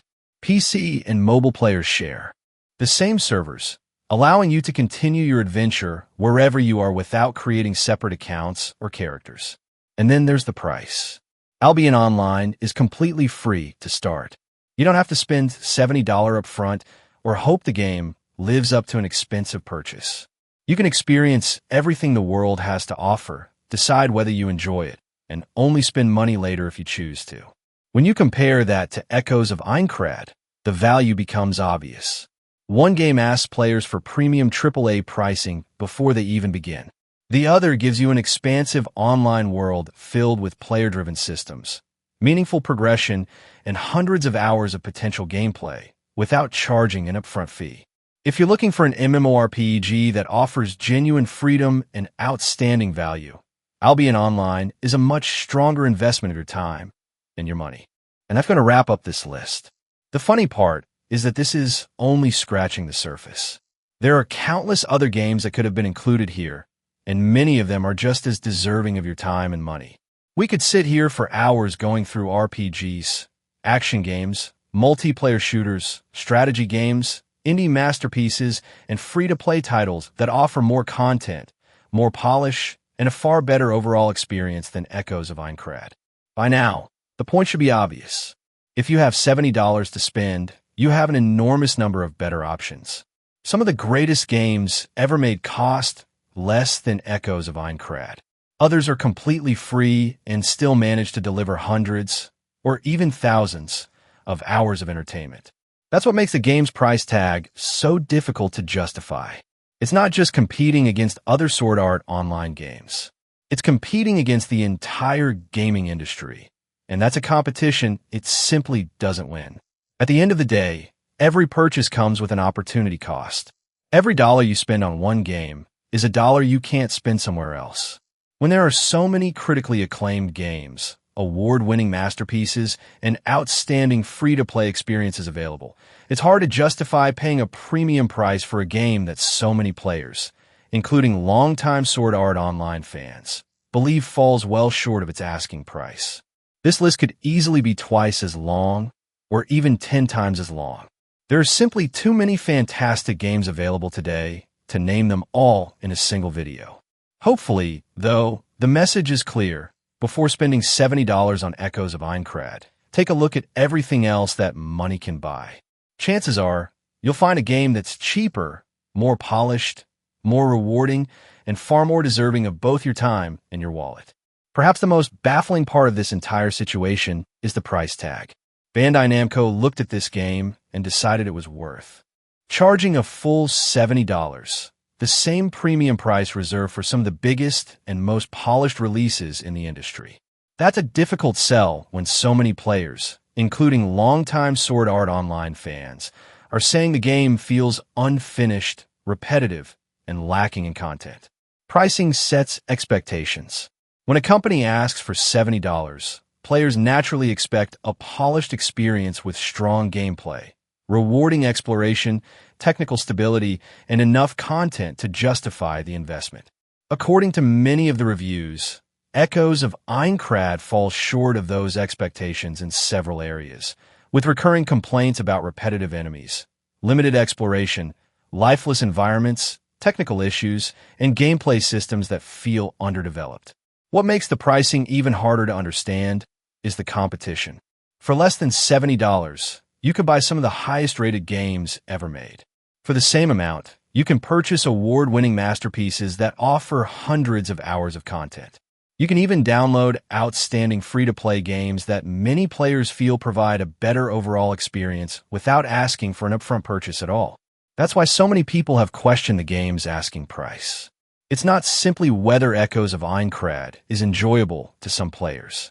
It's whether it delivers the kind of quality and value people reasonably expect from a $70 release. Judging by a significant portion of player reviews, especially from longtime fans of the franchise, many don't believe it does. When you look through the player reviews, one complaint comes up over and over again: the price. Review after review questions how Bandai Namco arrived at a $70 price tag for a game that so many players describe as repetitive, lacking in content, or simply unfinished. Even people who enjoyed certain aspects of the game often say they would only recommend buying it during a deep sale because they don't believe the full asking price is justified. That's one of the biggest criticisms surrounding Echoes of Aincrad.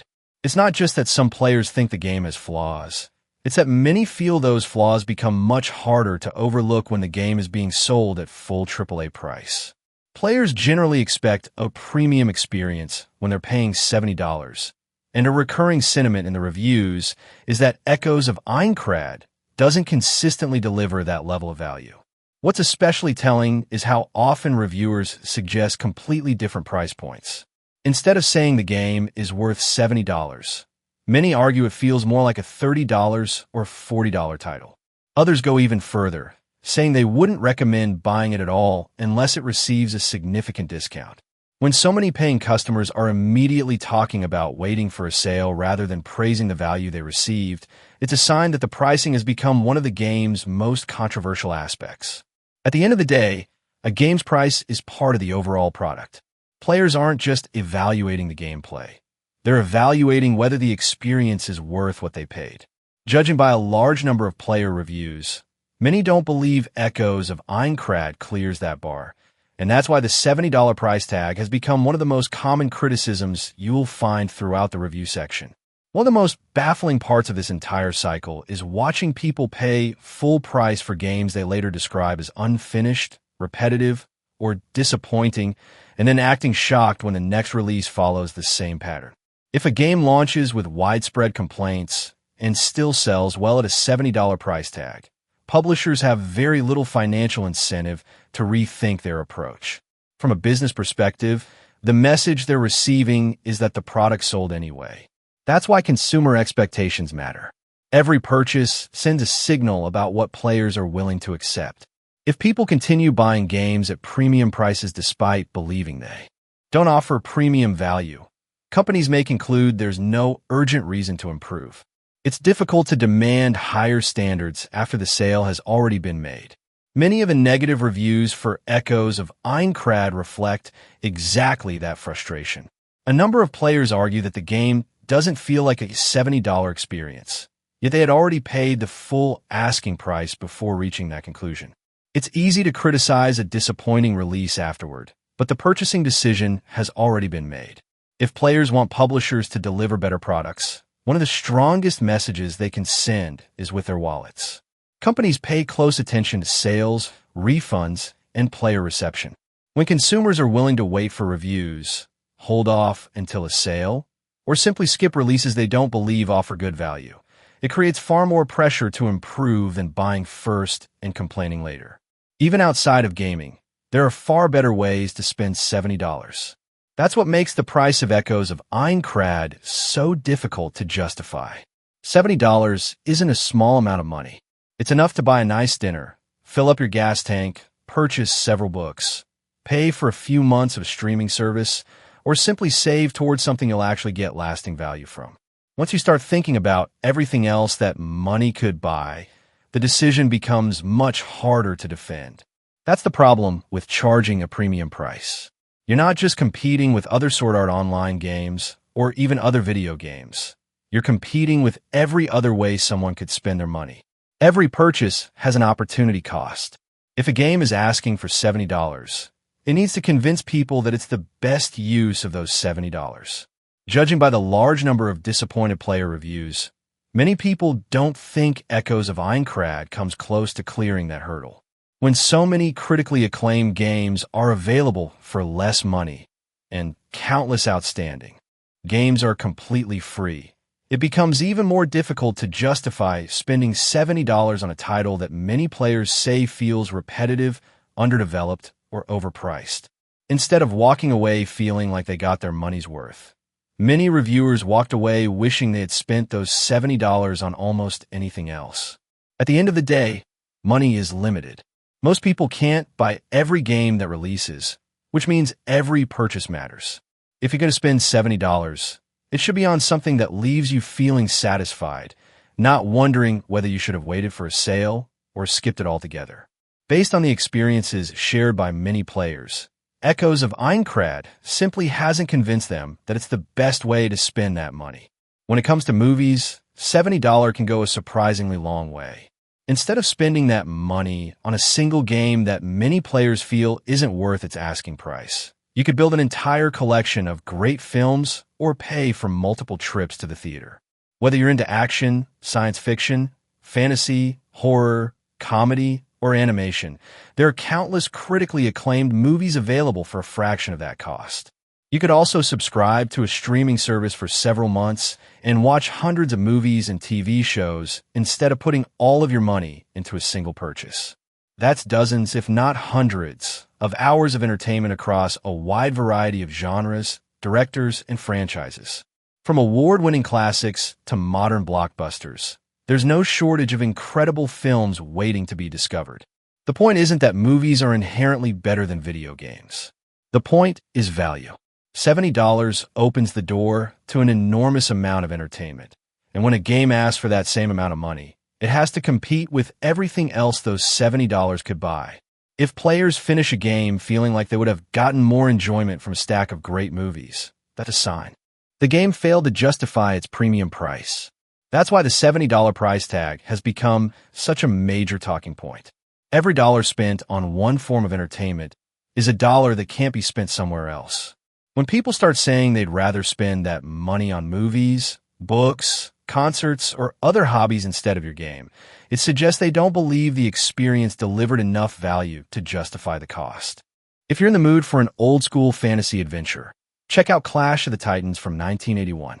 It's a classic fantasy film inspired by Greek mythology that has earned a special place in cinema history. While its visual effects may seem dated by today's standards, the stop-motion creature animation created by legendary effects artist Ray Harryhausen remains incredibly charming and influential. His work brought mythical monsters to life in a way that inspired generations of filmmakers and visual effects artists.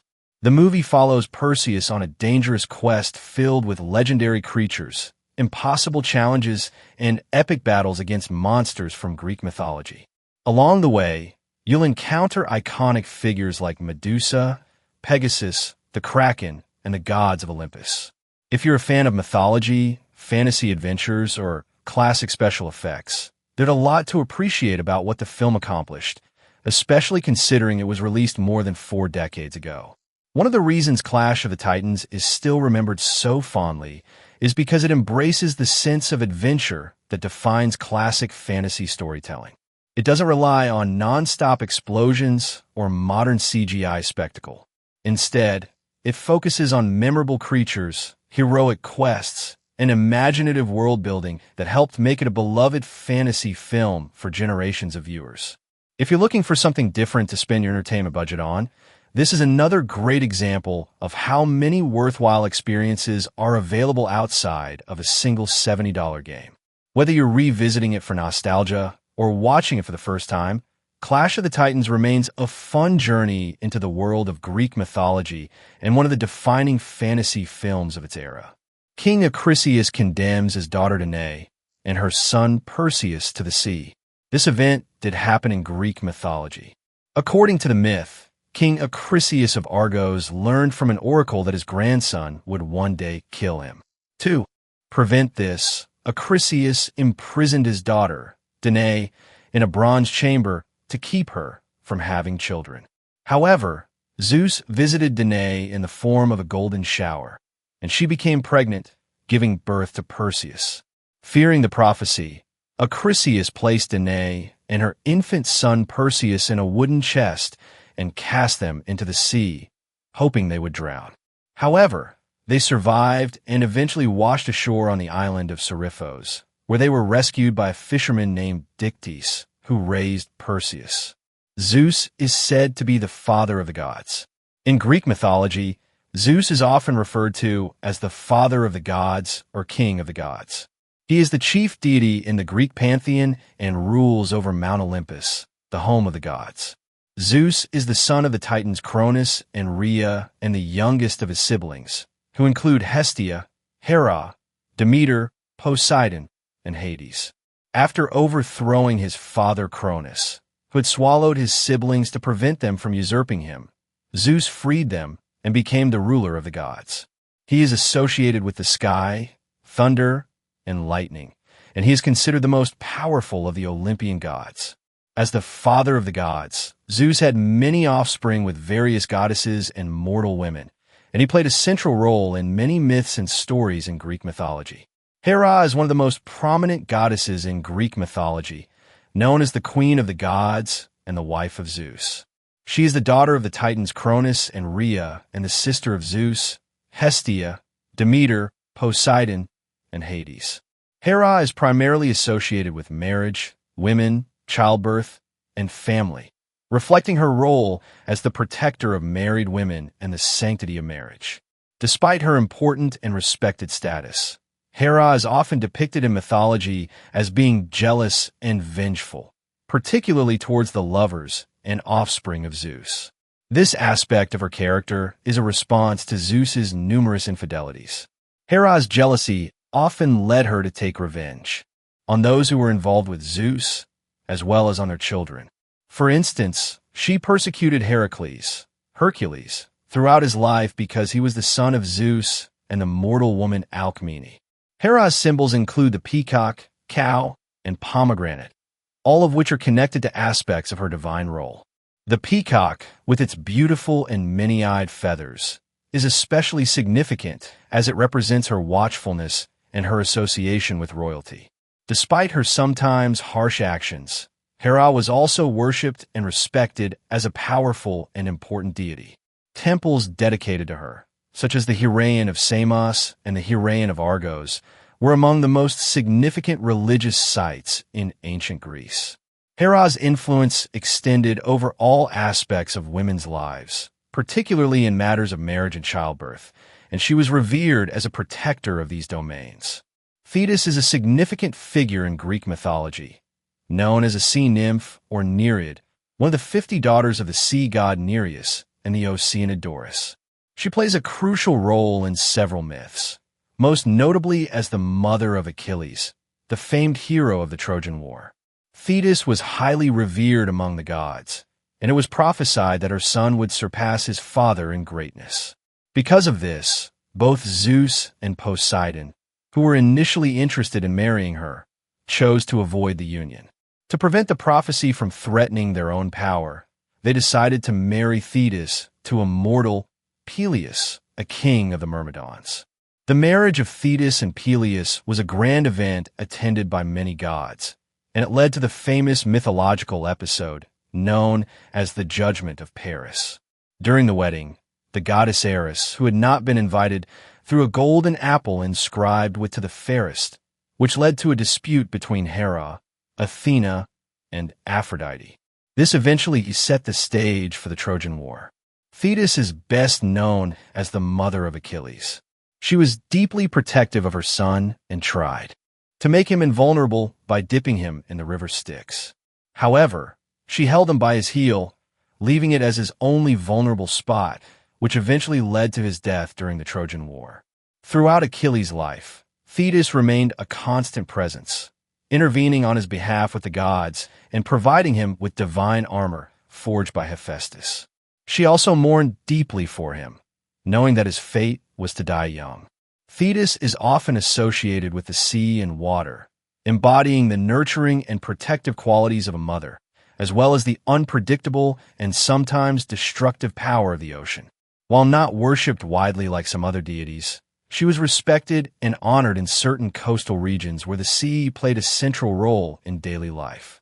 Thetis's story is a poignant reminder of the limits of divine power, even for a goddess, as she could not ultimately save her son from his fate, despite all her efforts. Athena is one of the principal deities in Greek mythology, known for her wisdom, courage, and strategic warfare. She is the daughter of Zeus and Métis, the goddess of wisdom.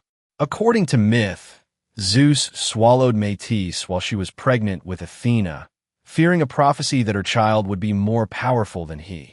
Athena was later born fully grown and armored from Zeus's forehead, symbolizing her association with strategic warfare and intellectual prowess.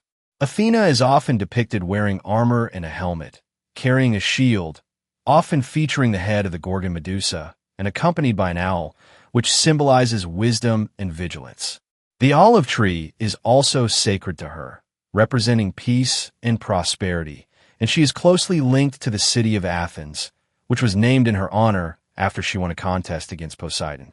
Athena is unique among the Greek gods for her combination of wisdom and martial prowess.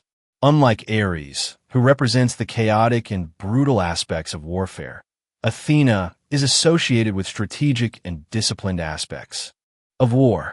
She is also a patron of heroes and is known for her support of various mythological figures, such as Odysseus and Perseus, guiding them with her wisdom and assistance.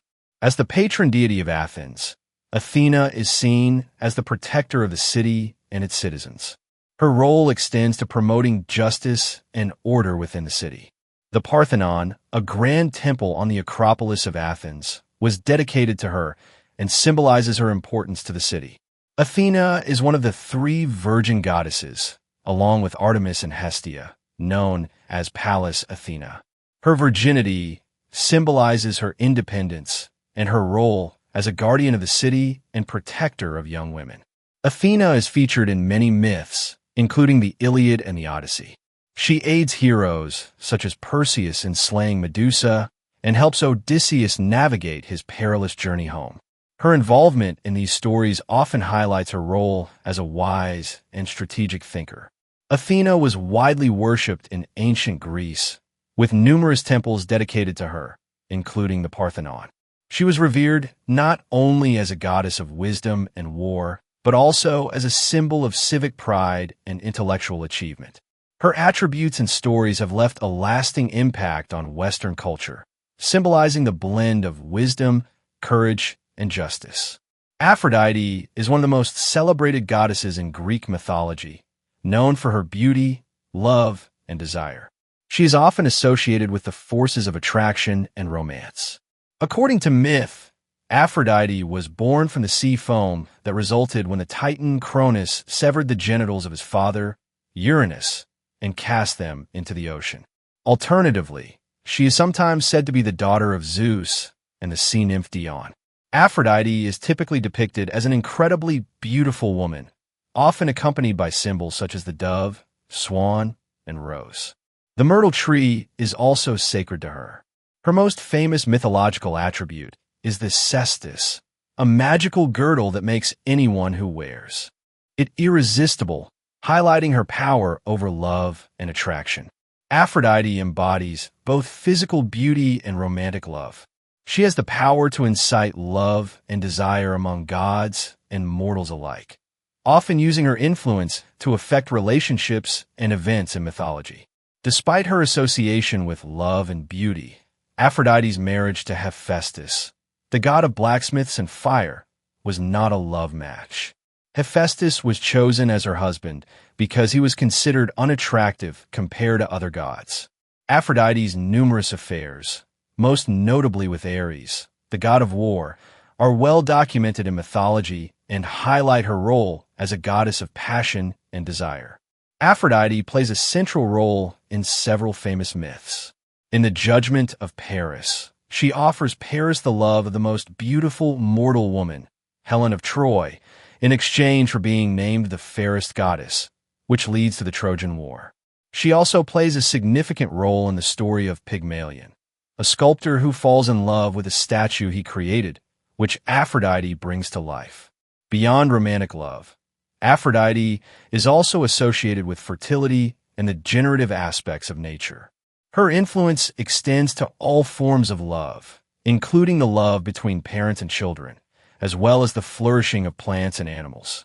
Aphrodite was widely worshipped in ancient Greece, with numerous festivals and temples dedicated to her. One of the most famous temples was located in the city of Corinth. Her cult was also associated with fertility rites and rituals. Aphrodite's myths and symbolism have had a lasting impact on art, literature, and culture throughout history, embodying ideals of beauty, love, and desire. Poseidon is one of the major deities in Greek mythology, known as the god of the sea, earthquakes, and horses. He is one of the 12 Olympian gods and is a brother of Zeus and Hades, the other two major gods who rule the heavens and the underworld, respectively. Poseidon is typically depicted with a trident, a three-pronged spear that symbolizes his power over the sea. He is often shown as a robust, bearded figure, and his presence is associated with the sea, storms, and earthquakes. His sacred animals include the horse and the dolphin, reflecting his role as the god of horses and the sea. Poseidon is best known as the god of the ocean and all bodies of water. He has the power to control the seas, create storms, and cause shipwrecks. His influence extends to all aquatic creatures and the forces of the ocean. Poseidon's mood could directly affect the sea's calmness or ferocity. Poseidon is also known as the Earth Shaker, with the ability to cause earthquakes. This aspect of his power is connected to his role as a deity of the earth and his influence over tectonic forces. In addition to his dominion over the sea and earthquakes, Poseidon is associated with horses. According to mythology, he created the first horse and is connected to equestrian events and chariot races. The horse is a symbol of his power and influence in the natural world. Poseidon plays a significant role in many myths. He is known for his rivalry with Athena over the patronage of the city of Athens, which he lost to her. His quest for revenge and the resulting conflicts often reflect his volatile nature.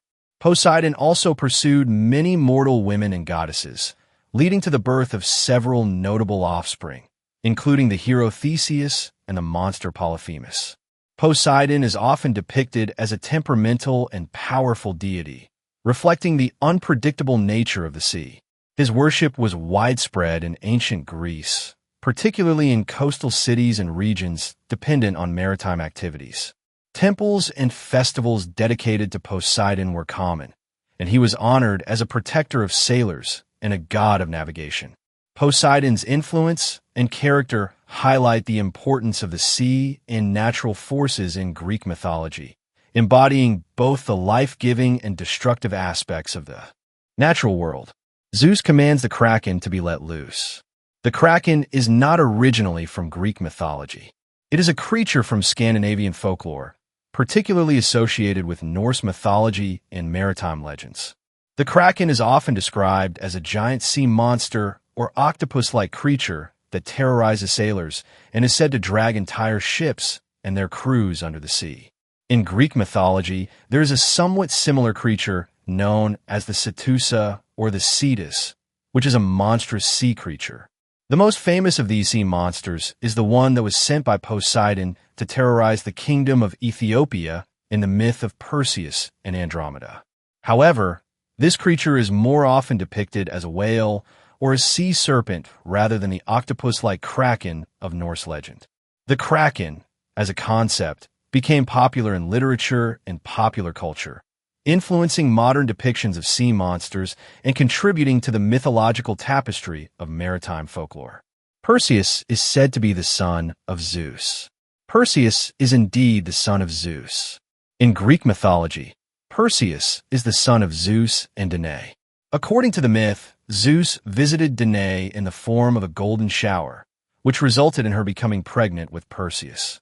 Danae was the daughter of King Acrisius of Argos, who, fearing a prophecy that his daughter's son would one day kill him, had Danae imprisoned in a bronze chamber. Despite these precautions, Perseus was born and eventually embarked on his famous quest to slay the Gorgon Medusa.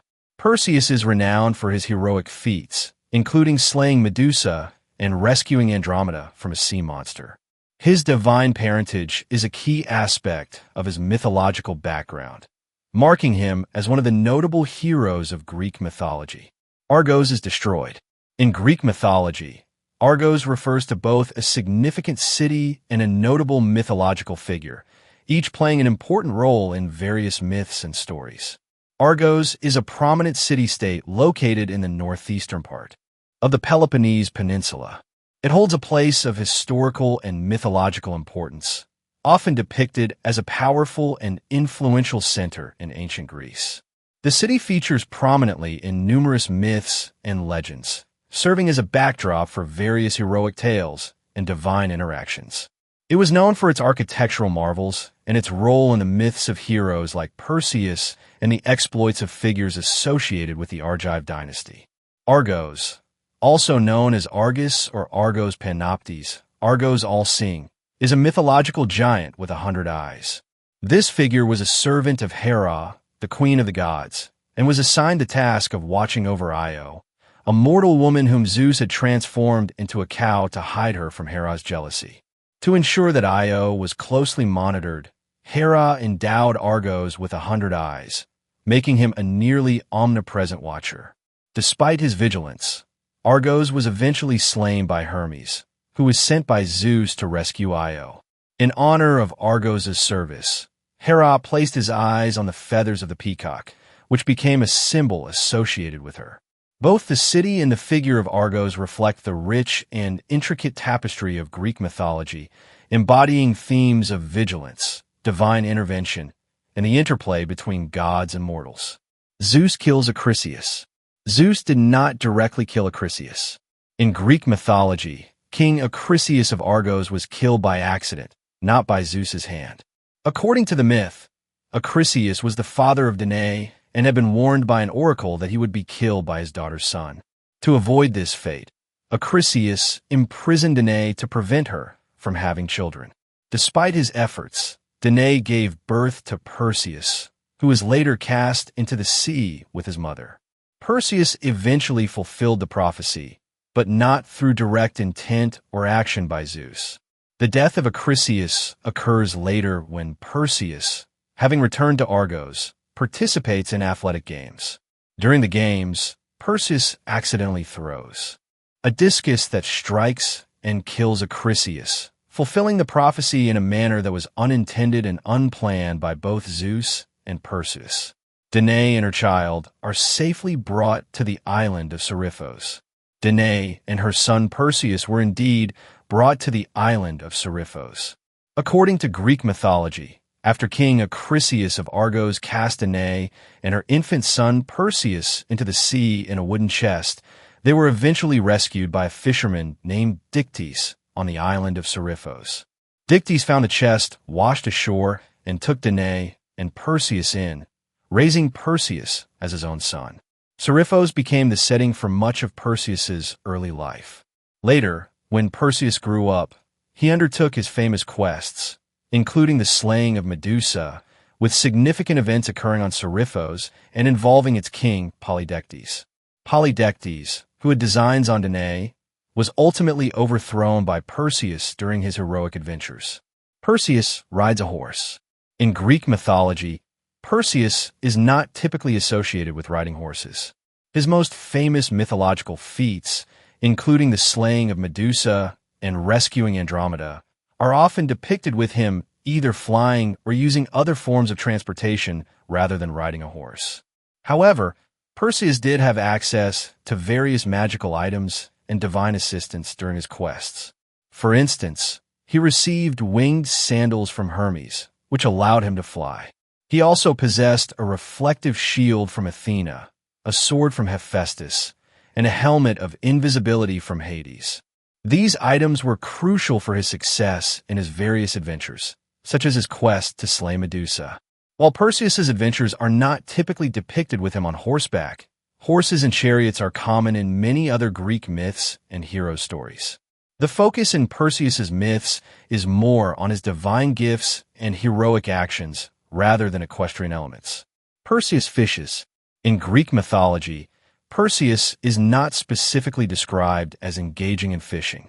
His primary focus in the myths is on his heroic quests and adventures, such as slaying Medusa and rescuing Andromeda. However, since Perseus was raised by Dictys, a fisherman, it's conceivable that he may have participated in fishing activities or learned about them during his time on Seriphos. The myths do not explicitly mention Perseus fishing, but his upbringing in a fishing community could imply some involvement in or familiarity with fishing, though it is not a central aspect of his legendary exploits. Calibos is the son of Thetis. In Greek mythology, Calibos is indeed described as the son of Thetis. However, the details surrounding him are less well known and less prominent compared to other mythological figures. Calibos is a character who is often associated with the myths surrounding the hero Perseus and the city of Argos. According to myth, Calibos was originally a handsome mortal who was the son of Thetis, the sea nymph. His downfall began when he was transformed into a monstrous being by the gods. The transformation was a punishment for his arrogance and disrespect toward the gods. He was cursed to live in a monstrous form, often depicted with a deformed or grotesque appearance. This transformation was part of a broader theme in Greek mythology where mortals who angered the gods or violated divine laws face severe punishments. While Calibos himself is not a central figure in many myths and is not as widely recognized as other mythological characters, his story is part of the rich tapestry of Greek mythology that explores themes of divine retribution and transformation. Pegasus belongs to Zeus. In Greek mythology, Pegasus, the winged horse, is not originally associated with Zeus as his direct possession. Pegasus is primarily connected with the hero Perseus and the Titan Atlas. Pegasus was born from the blood of Medusa when she was slain by Perseus.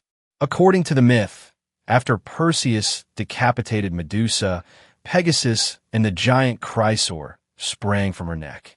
Pegasus then flew to Mount Olympus and was tamed by the gods. Pegasus is often depicted as a majestic and divine creature with the ability to fly. While he is not directly owned by Zeus, Pegasus does become associated with the gods through his later deeds. For instance, Pegasus is linked with the Muses, particularly with the creation of the Hippocrene spring, which sprang from his hoof when he struck the ground on Mount Helicon. In some myths, Pegasus is depicted as serving the gods in various ways, such as carrying thunderbolts for Zeus, but this is not a central or defining aspect of his mythological role. Instead, Pegasus is celebrated for his own heroic deeds and his connection to the Muses and the poetic inspiration he represents. In Greek mythology, Zeus did not transform Calibos into an ugly monster. The transformation of Calibos into a monstrous figure is not attributed to Zeus, but is more closely associated with the myths involving Thetis and other divine figures. Calibos is primarily known from the myths related to the hero Perseus and the city of Argos. According to these myths, Calibos was originally a handsome mortal who was transformed into a monstrous figure as a punishment by the gods for his arrogance and disrespect. The transformation was part of a broader theme in mythology where mortals who angered or disrespected the gods face severe consequences. The details of Calibos' transformation are not explicitly tied to Zeus. Instead, the transformation is generally considered a divine punishment. In some versions of the myth, it is implied that Thetis, his mother, or other gods might have been involved in the retribution process. However, Zeus's direct involvement is not a prominent part of this particular story. Calibos' story, especially his transformation and subsequent role, is more elaborately depicted in modern adaptations, such as the film Clash of the Titans. In these adaptations, the myth is expanded and modified for dramatic effect, but the core mythological sources do not attribute his transformation directly to Zeus. Thetis teleports Perseus to an abandoned amphitheater in Joppa. He meets a poet named Ammon. This specific scenario does not occur in traditional Greek mythology. The mythological stories involving Thetis, Perseus, and the poet Ammon do not include any element where Thetis teleports Perseus to an abandoned amphitheater in Joppa or where he meets a poet named Ammon. Thetis is a sea nymph and the mother of Achilles, not usually depicted as having the power to teleport individuals or interact in such a way with Perseus. Her role is primarily associated with aiding her son Achilles and her connection to the sea. Perseus is known for his heroic quests, such as slaying Medusa and rescuing Andromeda. But there is no traditional myth where he is teleported by Thetis or meets a poet named Ammon. In Greek mythology, Ammon, or Amen, is associated with Egyptian mythology and is not a central figure in the Greek myths involving Perseus. The name Ammon is more commonly linked to the deity Ammon or Ammonius from Egyptian tradition, who was worshipped in ancient Egypt and not typically found in Greek mythological narratives. This scenario appears to be a creative addition or adaptation rather than a part of traditional Greek mythological stories. Ammon mentions that the moon affects the brain. The moon plays a significant role in Greek mythology, and several deities are associated with it. Selene is the primordial goddess of the moon. She is often depicted as a beautiful woman driving a chariot across the night sky, drawn by two horses. Selene is associated with the full moon and its various phases. Her mythology includes stories of her love for the mortal Endymion, whom she visited each night.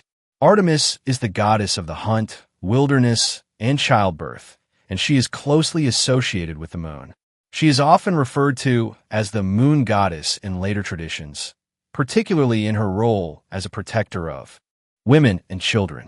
Artemis is commonly depicted with a bow and arrows and is associated with the crescent moon. Hecate is another significant lunar deity associated with the moon, particularly the darker aspects of it. She is known as the goddess of magic, witchcraft, and the night. Hecate is often depicted with three faces or as a triple goddess, representing her dominion over the heavens, earth, and the underworld. These deities highlight the importance of the moon in Greek mythology, encompassing various aspects of life, from the celestial to the mystical. Ammon says that Joppa is under a curse. Joppa, known in Greek mythology as Jaffa, is not specifically described as cursed. However, it is associated with various mythological events and figures, which might contribute to its reputation in myths. One of the most notable myths associated with Joppa involves Andromeda, the daughter of Cepheus and Cassiopeia. According to the myth, Andromeda was chained to a rock in Joppa, or sometimes referred to as Jaffa, as a sacrifice to a sea monster. This was done to appease the gods after her mother, Cassiopeia, boasted that Andromeda was more beautiful than the Nereids. Perseus, having slain Medusa and obtained the head of the Gorgon, used it to turn the sea monster to stone and rescue Andromeda. This story is more about the heroic rescue and less about a curse on the city itself. While Joppa is a significant location in this myth, there is no widespread mythological account that describes the city as cursed. The myths involving Joppa mainly focus on the dramatic events surrounding Andromeda and Perseus rather than on any long-standing curse affecting the city. Overall, while Joppa is an important location in Greek mythology, particularly in the story of Perseus and Andromeda, there is no specific curse attributed to it in the traditional myths. Ammon says that he wrote a poem about Perseus's life. There is no traditional Greek mythological source or classical literature that records a poet named Ammon writing a poem specifically about Perseus. The name Ammon is associated with Egyptian mythology rather than Greek, and in the context of Greek mythology, there is no well-known poet by that name who wrote about Perseus. Perseus is a prominent hero in Greek mythology known for his adventures, including the slaying of Medusa and rescuing Andromeda. His story is told through various ancient sources, including works by authors like Apollodorus and Ovid, but there is no mention of a poet named Ammon in connection with Perseus. The name Ammon is primarily linked to Egyptian mythology, where Ammon, or Ammonius, is a major deity. In Greek contexts, the name does not appear as a poet associated with Perseus. If you're looking for another great movie to watch instead of spending $70 on Echoes of Aincrad, check out Gladiator 2. It's a massive historical action epic filled with brutal arena battles, large-scale warfare, political intrigue, and stunning cinematography. Whether you're a fan of sword and sandal films or simply enjoy big-budget action movies, Gladiator 2 delivers the kind of spectacle that's perfect for a night of entertainment. The film builds on the legacy of the original Gladiator while introducing a new generation of characters, featuring impressive action sequences, memorable performances, and the kind of grand scale that made the first movie so iconic. From intense gladiator duels to enormous battles inside the Colosseum, there's no shortage of exciting moments that keep the story moving. If you enjoyed movies like Gladiator, Troy, Kingdom of Heaven, or other historical epics, Gladiator 2 is well worth adding to your watch list. It's another reminder that there are plenty of great ways to spend your entertainment budget. Instead of putting $70 toward a game that many players say isn't worth full price, you could enjoy an epic movie experience and still have money left over for something else. Gladiator 2 was an enjoyable experience, delivering plenty of entertainment, but it didn't quite have the strength and honor to echo in eternity like the original. This video explores ideas to refine and enhance the movie, aiming to bring it closer to the lasting legacy of its predecessor.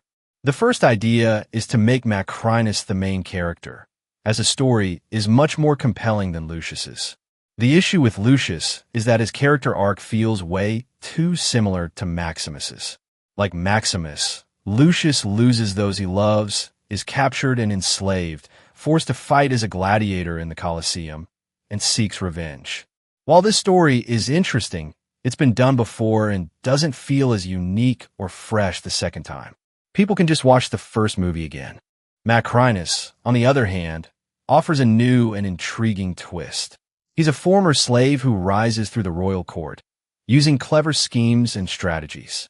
Rather than just fighting for survival, he's playing a much bigger game, eventually overthrowing and killing the reigning emperors to seize the throne for himself. This kind of story is interesting and original, as it shows a character who's not just seeking revenge, but carefully plotting his rise to power. It would also be more true to history. Macrinus was a real person who became emperor in 217 AD.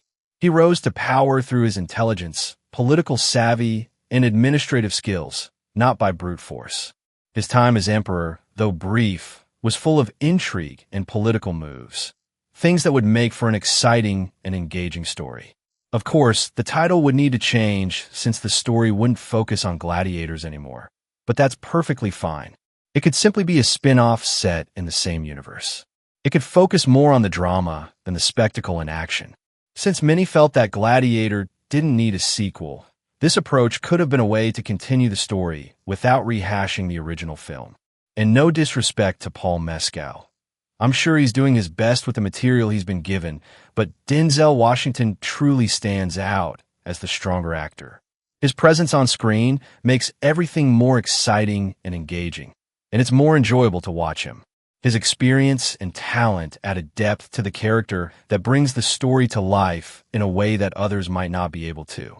They should have also reworked how Lucius's wife, Erishat, dies. Her death doesn't feel as impactful given the context. Being in a war naturally increases the chances of death. Her passing could have been handled in a way that would make the audience feel more sympathy for Lucius. In the first movie, Maximus's wife and son were innocent bystanders with no ties to the war, and their deaths felt deeply unfair and tragic. Historically, women in Numidia around this time didn't fight in wars, but had roles like managing the home and supporting their community. If Erishat had died while trying to protect others, such as shielding children or the elderly from the raid, her death could have felt more meaningful and powerful. Alternatively, Erishat could have been captured and tortured by enemy forces before her death to break Lucius's spirit, adding a darker, more emotional layer to her death. Another possibility is that she could have been betrayed by someone she trusted, deepening the emotional impact for Lucius as he faces both the loss of his wife and the pain of betrayal. Another idea is to not make Lucius the son of Maximus, because it actually hurts his character and the story. Maximus is meant to be a loyal family man who deeply loves his wife and son. So, the reveal that Maximus had a son with another woman feels out of place. Instead, Lucius could have simply been a character who looks up to Maximus and wants to be like him. He could have admired Maximus from afar, perhaps as a soldier, a leader, or even as a symbol of what it means to be strong and honorable. This would keep Maximus's original character intact, even after his death. Lucius would still have a strong reason to be motivated by Maximus's legacy. He could want to follow in his footsteps and live up to the example that Maximus set.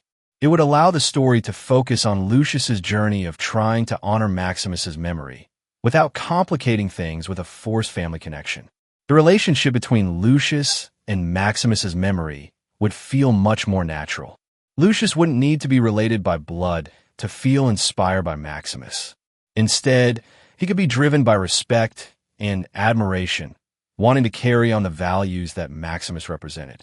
This would also give Lucius more room to develop as his own character, rather than being tied to a secret past, and it would keep the emotional weight of Maximus's death focused on the right themes: honor, sacrifice, and legacy. They shouldn't have killed Acacius. Pedro Pascal brought a lot of depth and weight to the role, and his character added something really special to the story. It would have been much more exciting to see Lucius and Acacius team up to take down the emperors together. Instead of going down the path of revenge, Lucius could have learned from Acacius that there's a bigger purpose to fight for. Acacius could have shown him that revenge isn't the answer, and that true leadership and strength come from working towards something greater than personal vengeance. Their partnership would have added a whole new dynamic to the story, with both characters learning from each other and growing. Acacius could have been a mentor figure, helping Lucius see the bigger picture and guiding him to make decisions that weren't just based on anger or hurt. Together, they could have brought down the emperors, but the journey would have been about more than just revenge. It would have been about finding a better way to lead and fight for a cause worth believing in. This change would have given both characters more depth and made the story feel more meaningful. Lucius's character arc feels inconsistent, especially with the conflicting emotions toward his mother and the desire for revenge.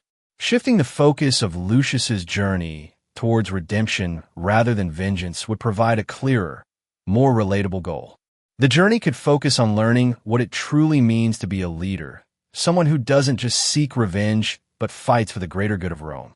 Instead of simply seeking justice for the death of a loved one, the character's growth would center on understanding that revenge only leads to more suffering. The final duel between Lucius and Macrinus feels too rushed and doesn't have enough emotional buildup. This moment is key to the story and should have more depth. Instead of just being a physical fight, the duel should be an opportunity to explore the different beliefs and values of the two characters. Lucius and Macrinus represent two very different views on how to lead, rule, and reshape Rome. Their final confrontation should be about more than just who's the stronger fighter. It should highlight their opposing ideals and allow for a more thoughtful, emotional resolution. Lucius's victory over Macrinus shouldn't be just about defeating him in a sword fight. It should be about Lucius's personal growth and the understanding he has gained through his journey. Lucius has been on a path of revenge for much of the story, but by the time of the final duel, he should have evolved. The fight should show that Lucius has come to realize that true leadership doesn't have to be about violence or destruction. He can lead with wisdom, compassion, and fairness without resorting to the same brutality that Macrinus used to seize power. Instead of killing Macrinus, Lucius could make a more significant choice to spare him. This decision would be a powerful moment, showing that Lucius understands the value of mercy and that true strength comes from making difficult, morally conscious choices. It would make the character's victory feel more meaningful, as it would represent the breaking of the cycle of revenge and violence that has dominated much of the story. It would show that Lucius is now capable of leading Rome in a way that seeks peace and rebuilding rather than continuing the destruction of the past. The ending should feel hopeful, showing that Lucius is not simply replacing one tyrant with another, but instead has a vision of Rome that is built on justice, hope, and redemption. This would be a satisfying and uplifting conclusion, showing that Lucius, by overcoming his desire for vengeance, can become the leader Rome needs, a ruler who will lead with a sense of purpose and moral clarity. Additionally, this change would align more closely with historical accuracy. The real Macrinus wasn't immediately killed, but ruled for over a year, before meeting his end. By not rushing his death and allowing for more thoughtful resolution, the story would feel more grounded in the reality of political struggles in ancient Rome. It would show that the path to power and change is not always quick or easy, and that the most impactful leaders make their decisions with care, not just out of anger or immediate revenge. They shouldn't have cut May Calamai's scenes. Someone who read an early draft of the script explained that she was going to play a concubine to Macrinus named Agrippina.